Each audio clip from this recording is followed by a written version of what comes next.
Tantor Audio, a division of Recorded Books, presents Top Gun, Complete, by Michael Anderle, narrated by Eva Wilhelm.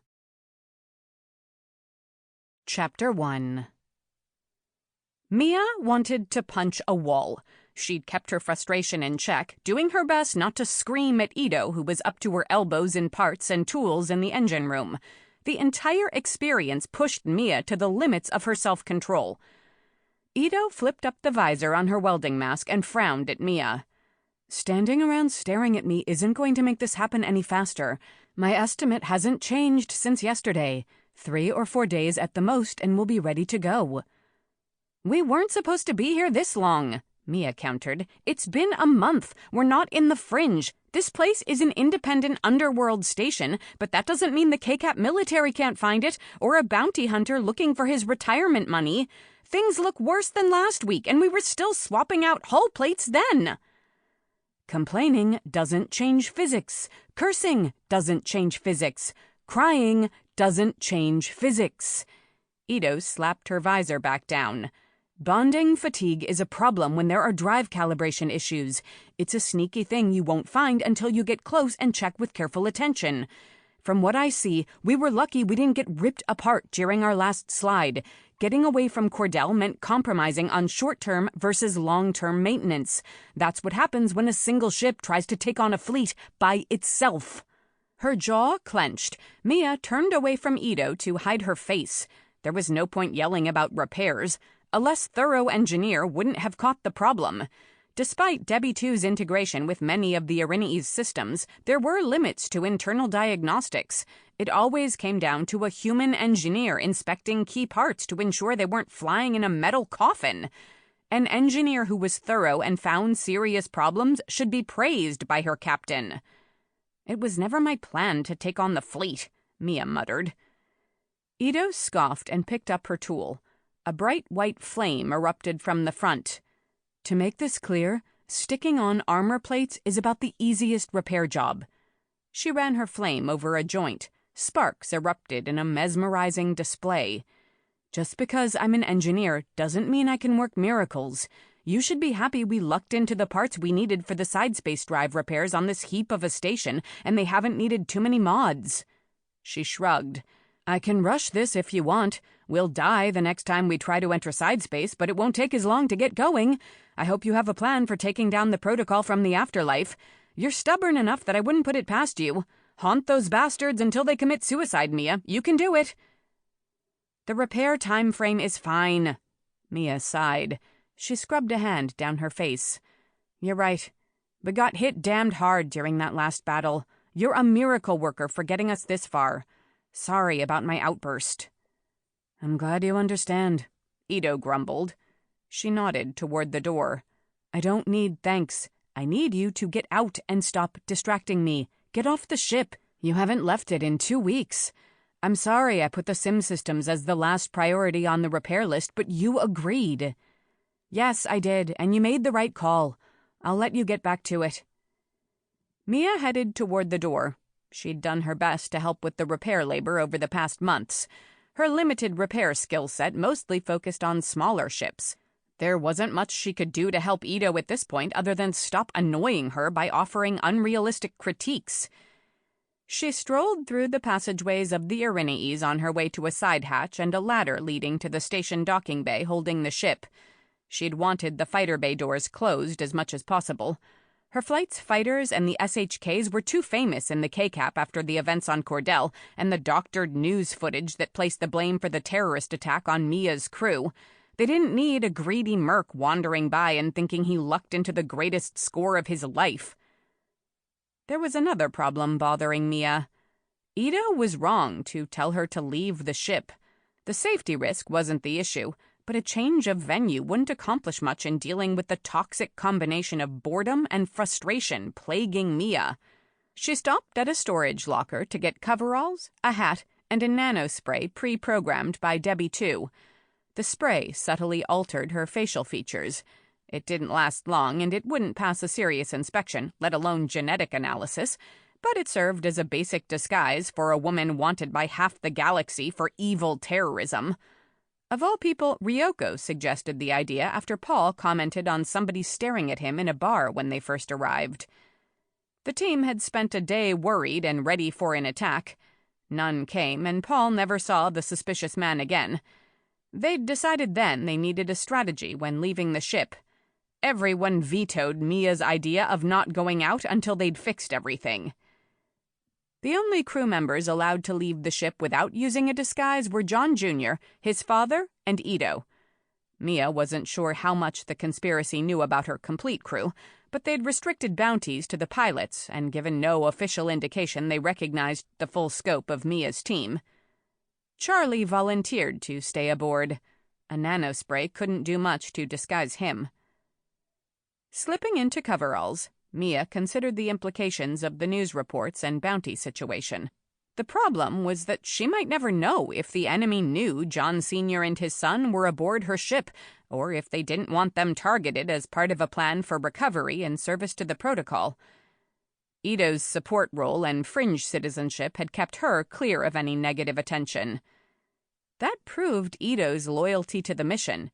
She could have walked away and called the authorities to score more than enough money to settle her old indenture contract.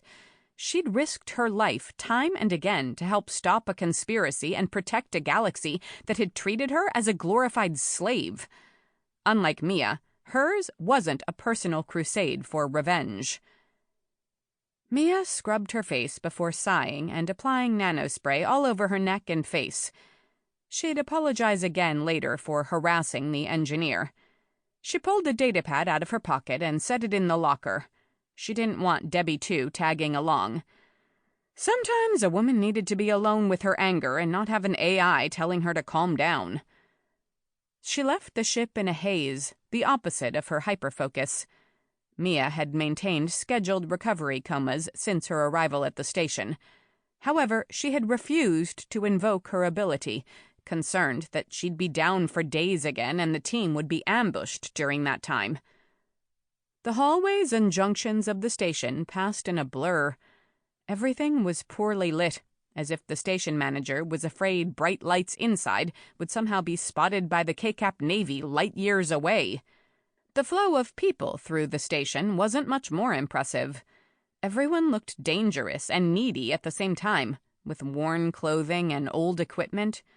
The whole scene reminded Mia more of a refugee camp than an underworld base. People wore two expressions, the blank oblivion of a defeated soul and the hard-edged scowl of a caged animal ready to snap. Mia didn't need a mirror to know she wore the second look. The incessant background chatter that always reached her super soldier ears grew into a cacophony as she drew closer to one of the larger bars on the station. Besides the docks, the station held little other than bars and shady, low-rent fixers scheming and striving to figure out how to get somewhere more important to hawk their wares. Creative threats and barter helped Mia get the parts Ito needed, but didn't make the station more pleasant. A young man around her age, a technician judging by the toolbox in his hand and the stains on his coveralls, bumped her shoulder. She spun toward him with a fiery glare. "Watch it!" she growled. "You bumped into me, asshole!" "Whoa!" The engineer backed away, looking around for help. Most people continued on their way. A handful smirked and stopped to watch the entertainment unfold. No one looked like they were going to help. Fights were nothing more than free entertainment in this backwater unregistered station. Mia could take him out within seconds. The station security wouldn't get involved in a minor incident based on what she'd witnessed in her month there. They only cared about ensuring situations didn't spill out of control and threaten to damage property. Visitors needed to feel safe from murder, but were expected to handle their minor scuffles. As long as she didn't kill him, it would be okay. She might even work off stress. "Sorry," the engineer offered, along with a nervous smile. "I was lost in thought. I'm behind schedule on repairs, and my captain's riding my ass. You know how it is. I'm sure your captain is a hard ass, too. That's why you're stressed out, right?" The word captain rang in her ears. Mia stepped back, the red haze in her mind fading. She motioned behind her. "Watch where you're going next time." You never know what scum you might run into." "Sure." The engineer scurried away, checking over his shoulder every few steps. Disappointed gawkers muttered before taking off. Mia stood there, letting people flow around her and taking stock of the incident. Her entire life had been about discipline. That discipline and emotional control had allowed her to survive long enough to take her fight to the protocol without destroying herself. She'd endured the mental and physical tortures of ice, battles against the alien bleakers, and the soul-flaying experience of meeting her mother only for the protocol to assassinate her. Getting angry was a problem. Mia had overreacted to the engineer as she had with Ito earlier. This wasn't like her. She needed to be better. It would be too easy to dismiss them as isolated incidents. That would be a convenient fiction. Discipline came from practice and truth, not from lying to oneself. Her father didn't train her to be like this. At the rate things were going, she'd waste the lives of the crew that had left everything behind to help her fight the protocol. That was worse than wrong.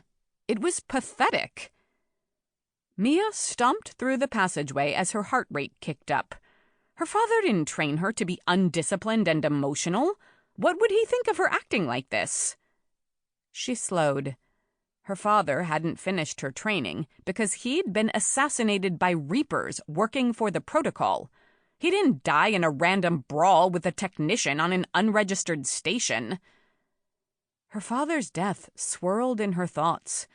She was close to exacting her final revenge and fulfilling the mission that had taken her from home to investigate her father's death and punish the people responsible. It was as if she was back at the beginning of her mission. Everything was out of her control. She couldn't make the repairs go faster, and without the Erinyes, any major missions against the enemy were doomed to failure. Getting herself and her crew killed wouldn't honor the memory of her father. It wouldn't save the K-Cap from protocol control. Mia clenched her fists hard enough that she drew blood. She couldn't keep going like this, trapped on this station in the hidden recesses of K-Cap territory, cowering from her enemy. She walked into a bar and plopped onto a stool.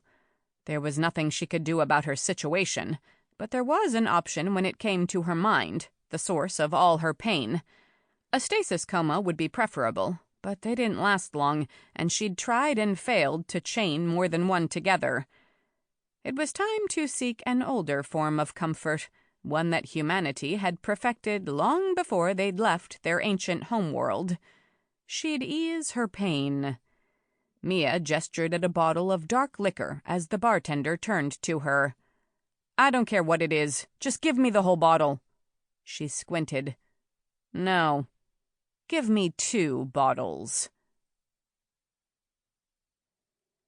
Mia had avoided alcohol, let alone drunkenness, for most of her life. Excess drinking didn't fit with how she'd been raised and trained. Lowering one's tactical efficiency with a drug on purpose struck her as idiotic. Despite those deeply held beliefs, her understanding of the appeal of a dulled mind grew with each downed shot. Her problems drifted away. She hadn't forgotten them, but they felt less important, almost like they were happening to someone else. She went through the first bottle quickly. It took too long for the effects to kick in. Having never challenged her limits, she hadn't understood how resistant she was to the effects of alcohol, another blessing of being a super soldier. "That's when I said, I'll throw in my son, too, but he's not worth as much as the dog," a bearded smuggler shouted from a table. "Both of them are worth 3 times as much as you, 80. Another smuggler slapped his knee. "When you're right, you're right." 80 laughed. "It's what my wife keeps saying, too." The other smugglers at the table broke out in loud laughter. The smugglers had entered the bar a half-hour prior and started loudly discussing their meaningless exploits. They were all small-timers, proud of pointless, useless achievements. They trafficked petty goods for petty people. Mia had been risking her life to take on the conspiracy, fighting men and women who'd imprisoned the galaxy under their twisted regime. They thought nothing of killing millions of innocent people to further their goals. Meanwhile, the little smugglers thought they were impressive because they'd survived close calls with K-Cap patrols or angry mercenaries. Even drunk and angry, Mia took note of the motley crew's unifying trait, their barely concealed pistols in shoulder holsters. Almost everyone in the bar was armed, although most didn't hide their weapons. Mia gulped down another shot. Her throat had long adjusted to the liquor's fire. She could have been drinking water. All she cared about was trying to drown her emotions. The alcohol quieted her mind and her enhanced senses. The din of conversation receded to easily ignored background noise with the help of her drink. Right now, the only real evidence of her genetic heritage was her ability to pound back so many shots without passing out and falling off her stool. She couldn't remember which bottle she was on. Third? Fourth? The bartender didn't care as long as she had money. She wasn't the only person at the bar drinking unsafe amounts. No one would punish him if she drank herself to death. Adi the smuggler bayed like a hyena at another of his jokes. Mia couldn't be bothered to concentrate enough on what he was saying to parse it. Something about asteroids, annoying wives, and bleaker prostitutes? That was the worst part. His jokes were terrible. He made Paul seem like a comedic genius. Adi glanced her way with a grin. Holding up a hand to his friends, he stood. "1 second, my friends." He strode over to Mia. "Like what you see?" "Yes." Mia downed another shot without looking at him. "I like this liquor. I drink it. Then I see more in the bottle, and I drink that, too." "Come on," Adi pressed. "I know you were watching me." His gaze slid over her. "I can tell there's a nice body underneath these baggy clothes. I could give you a night you'd never forget." "You know why people drink a lot?" Mia still didn't look at him. "To get drunk?" "Exactly." Mia set down her glass and turned toward him. "They drink to make their problems go away." "1 night with me, and all the problems in the entire universe will go away." Mia squinted. She'd downed enough alcohol her blood could power a side-space slide. Even her second-gen super-soldier body couldn't keep the blurriness and swaying away. "I've had enough disappointments in my life. The last thing I need is another painful reminder of how pathetic most people are. You're guaranteed to be a pathetic disappointment." Adi's smile twitched into a frown. "Some men like prickly women. I'm not one of them. Come on, don't be that way." "Why do I give a crap about what you want, asshole?" Mia hopped off her stool and glared at the man. "You're the yapping dog who hasn't shut up since you've come in here. All I wanted was a drink. I didn't want to listen to your shit jokes." "More like you wanted 50 drinks from what I can see." A tall woman with graying hair stood from the table and made her way over.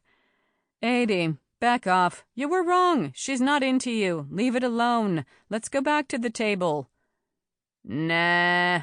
Adi shook his head. "This isn't about that. She thinks she's better than me, Cap. I don't like the look. I've seen it before." "She wouldn't be the first woman to think that," the captain replied. "Listen to her and get out of my face, asshole," Mia growled. Adi shook his head. "I can read you. I know your type.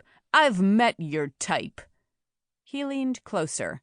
"Fancy company pilot, maybe even military background. You thought you were hot shit.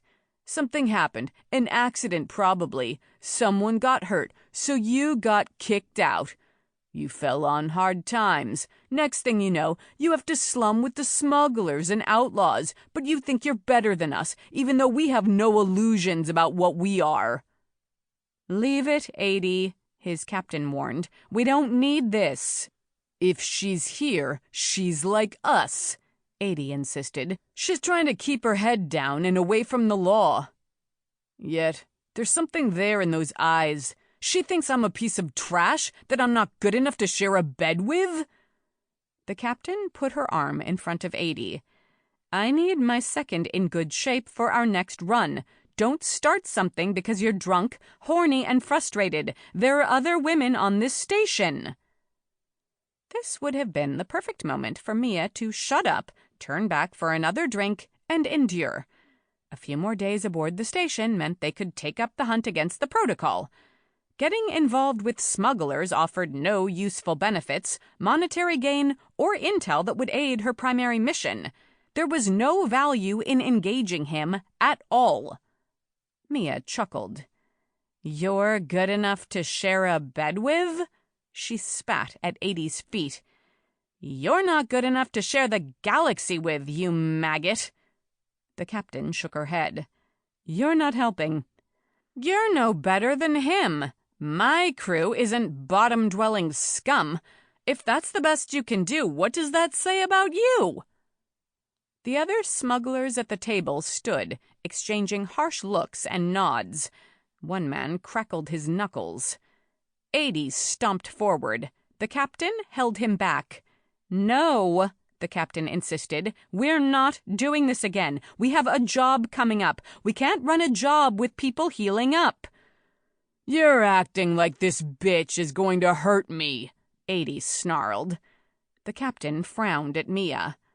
"I'm telling you this, one woman to another in a harsh part of space. You don't want to do this. My crew has discipline, but that doesn't mean they'll stand by and let someone insult them. It's a matter of honor." "Discipline? They have discipline?" Mia laughed. "Smuggler trash has honor? Give me a break." Her pulse pounded in her ears. A month's worth of simmering frustration cried out for relief. Other patrons turned their attention to the unfolding confrontation. Men and women whispered bets to one another. People buzzed up to the burgeoning fight like flies to a corpse. The captain looked at Mia, her expression tight and her cheeks red. "Get out of here now. You're drunk and you're by yourself. That's not the smartest time to pick a fight. If I didn't have a job coming up, I'd let my second do what he needs to do and teach you a lesson about when to shut your mouth." A tiny part of Mia admired the woman for holding back her anger. The captain was demonstrating the discipline both Mia and 80 lacked. "Get out of here," the captain repeated. "I won't be responsible for what happens if you don't." Mia locked eyes with the captain. "Didn't you hear me before? Being the commander of trash just makes you trash." She turned to 80. "I'd sooner be tortured to death than sleep with a snail like you. As for your friends, I wouldn't hire them to polish one of my drones." The captain sighed and dropped her arm. 80 charged forward and raised his fist. "You're going to pay for that, bitch," he snarled. Mia's fist snapped out like a viper and smashed 80's face. He stumbled backward as blood sprayed everywhere. "She broke my nose!" he cried. "That bitch broke my nose!" "I told you," the captain complained before throwing a punch. Mia's booze-addled reflexes slowed her response. She still sidestepped the blow with ease. The tiny part of her not overwhelmed by the booze kept her from reflexively going for lethal strikes. The captain and 80 hadn't gone for their guns. Mia caught the captain with a wide hook, launching the older woman onto a nearby table. Glasses, plates, and food flew everywhere. 80 fought through his pain to charge Mia again. Her spinning kick hit him so hard he hurled over the bar and into what passed for top-shelf liquor. Bottles fell to the floor, some striking the groaning, wounded man. Loud cheers erupted from half of the bar, presumably the half that had bet on Mia. The rest of the smugglers closed in for the main brawl. All the humor and lightness from their earlier camaraderie was gone, replaced by angry scowls. Mia shook out her fist with a grin. The first two exchanges had left her feeling the best she had in 2 weeks. The captain stumbled to her feet and hissed in pain. "Don't kill her, boys," the captain ordered. "She can't learn a lesson if she's dead, and we don't need trouble with Kimson." With a roar, the smugglers charged. Mia stumbled, having underestimated how impaired she was. The nearest smuggler took that as a sign of victory and tried to tackle her. He caught her side. Mia pounded his head with her elbow and twisted her body to avoid the air getting knocked out of her when they landed. Another smuggler came and tried to kick her in the face while she was pinned. She caught his foot and yanked his leg. The move dropped him with his head smacking against the hard floor. Growling, Mia pounded away at the face of the man holding her down until he groaned and lessened his grip. She shoved him off and rolled away from the stomp of another smuggler. She was losing awareness of the situation and reacting to any nearby movement. The captain tried to flank her. Mia hopped to her feet and blocked the blow from the captain and a smuggler before pivoting and throwing sloppy punches at both. The smugglers stopped the hits, although their pained faces reflected that Mia was stronger than she looked. Mia flowed into more punches and kicks, each blow taking more and more of her bad mood with it, a perfect catharsis. A part of her cried out to grab a chair and beat the enemy to death. Another part of her whispered that she'd lost control, and that disciplined part of her mind brought up one of her father's favorite phrases. Learn to love the hardship, the frustration, and the hurt. Take it and use it because it's coming for you either way. Might as well be useful. The wisdom drifted away, swallowed by bloodlust telling her to destroy her enemies. Blood splattered on the floor and tables. Bones crunched. The thud of fists and feet meeting flesh mixed with shouts and screams. Something snapped. Another scream pierced the air. She loved it. Mia's hands and feet throbbed. She panted, shaking her head and trying to clear the violent haze that had taken her over. She might have gone too far. The smuggler crew lay on the floor, some unconscious and some whimpering. 80's face was a swollen mess. His arm was bent in an unnatural direction. The captain lay on her side unconscious, her face battered and bruised. Tables and chairs lay overturned. Utensils covered the floor like caltrops. A fork protruded from an unconscious smuggler, although because of the placement and his position, Mia was sure she hadn't put it there. She wouldn't have wasted a weapon strike on forking a man in the ass.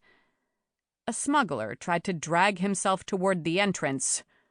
Please, no more. Please. Mia blinked and wiped blood from her face, unsure if it was hers or from others. She rotated her wrists and inspected her body. She'd taken no serious damage. Heavy footsteps sounded outside. Men in matching black uniforms rushed around the corner and pointed guns at Mia. They were station security guards, not much more than semi-respectable mercs, although their guns were real enough. The fight cleared her anger, if not the alcohol, out of her bloodstream. On your knees and put your hands behind your head, a guard barked. You try anything, you get a bullet in the head. Mia could kill them. She knew she could, even as drunk as she was. The smugglers hadn't done much other than tire her out. Not having to hold back would make things easier. Once she got her hands on her first gun, the fight would be over within 15 seconds. The men weren't wearing armor. She blinked. What was she thinking? She was supposed to be hiding out and avoiding attention, not planning to massacre station security. Discipline poked through the alcoholic haze to demand a return to proper order. With a heavy sigh, Mia dropped to her knees, bent her head, and stuck her hands behind it. She should never have left the ship. Chapter 2. Mia had a baseline for comparison. She'd spent a brief time in a civilian jail, a Navy brig, and a not-so-brief time in the prison complex of Black Ice. The last prison was a collection of murderous criminals left to do whatever they wanted to one another except when the prison needed labor for mining. Mia had no cell there, only the rough cave area she controlled. One could argue as long as a prisoner was strong, he or she had far more freedom than a brig or conventional cell. No guards sat there to let them in and out of cells and control their movement in Black Ice. Instead, they stayed in the sky like vengeful angels, waiting to punish wayward souls who stepped out of line. Mia was trying to decide if that cave she called home in black ice was better than her current cell, which was little. Sample complete. Ready to continue?